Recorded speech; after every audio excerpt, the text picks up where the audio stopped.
My name is Joan Wilson Collins, and I'm originally from Baltimore, Maryland. I'm Jean Wilson-Richie, originally from Baltimore, Maryland also.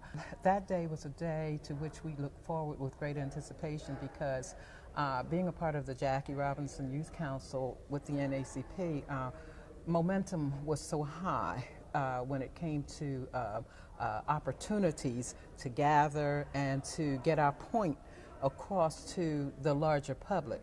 So we were excited.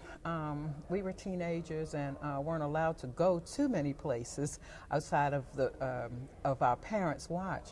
So this was an exciting time to do something we thought on our own and with our peers. And so it was an exciting day. We didn't know what was to come, but we knew there were going to be just loads and loads of people. And it was just a time of excitement.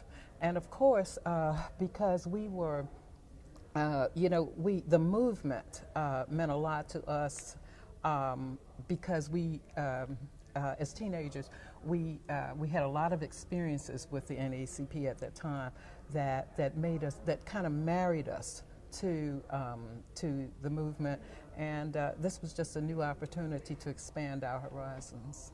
And I think we were happy to be together because there was so much going on in those times that really had, that was contexted in negative terms. And we were happy to be among a group that embraced one another. It was quite an experience. It was very hot that day. And, but we were determined that we were going to get there. I remember that there were several school buses that took people from Baltimore City. At the time, I was the president of the Jackie Robinson Youth Council of the NAACP. And I think we must have had at least, probably at least 200 people traveling with our group. And many of the people still talk about the march and its meaning even to this day. What was it like on the bus ride down to DC? Hot, hot, hot. But we didn't complain. And I think probably because of the fact that everyone didn't have air conditioning in their homes.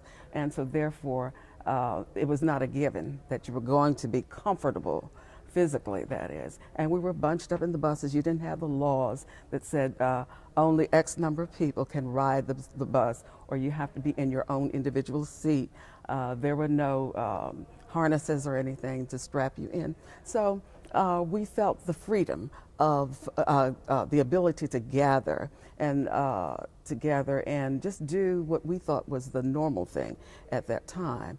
And there were many people of various ages. Now on our bus, I think we had probably a pretty good mixture of young people as well as seasoned people from the community. And everyone was respectful of the next person. Even though it was crowded, we made ourselves comfortable. Right around the pool, because I remember putting my feet in the water, my feet hurt so much that day because there were no chairs. So we stood and stood and stood in the hot sun. And I remember thinking, oh, if I could just be at the beach, just for a moment, for a little relief. So we put our feet in the reflecting pool, and but we could, there was no problem hearing the speeches. The momentum of the day was high wherever we went because we did a lot of walking. So we fraternized with a lot of people, and it just seemed like even though it was quite an expansive area, but it seemed close. We did, oh, yes, we did. Yes. Of course, we sang some of the songs of the movement. Of course, We Shall Overcome, and I don't know how many stanzas we must have contrived to make that seemingly an endless experience that day, but we sang quite a bit. It seemed that everyone's eyes were on the prize. We refused to give up. We kept believing and believing and believing, even though the end result was not really yet on the horizon. But we believed, and it just shows the power of belief. Say that character building was a part of that march.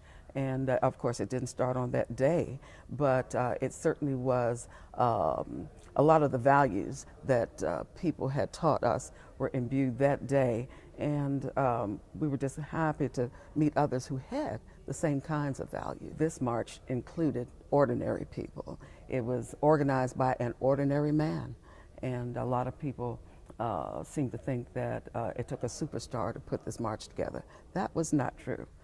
It took the cooperation and the collaboration of people from various entities to put this march together in a very short period of time. People who were the organizers and leaders of this march would not allow people, even if they looked as though they were going to step out of line, that they were not brought to Washington.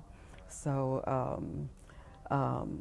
that was something that I think was just embedded in people's minds, and it's still to this day, the people that we know who participated still believe in nonviolence, and that nonviolence is the way. You may become frustrated, you may become angry at times, but the nonviolent way is the way that we will all be able to survive.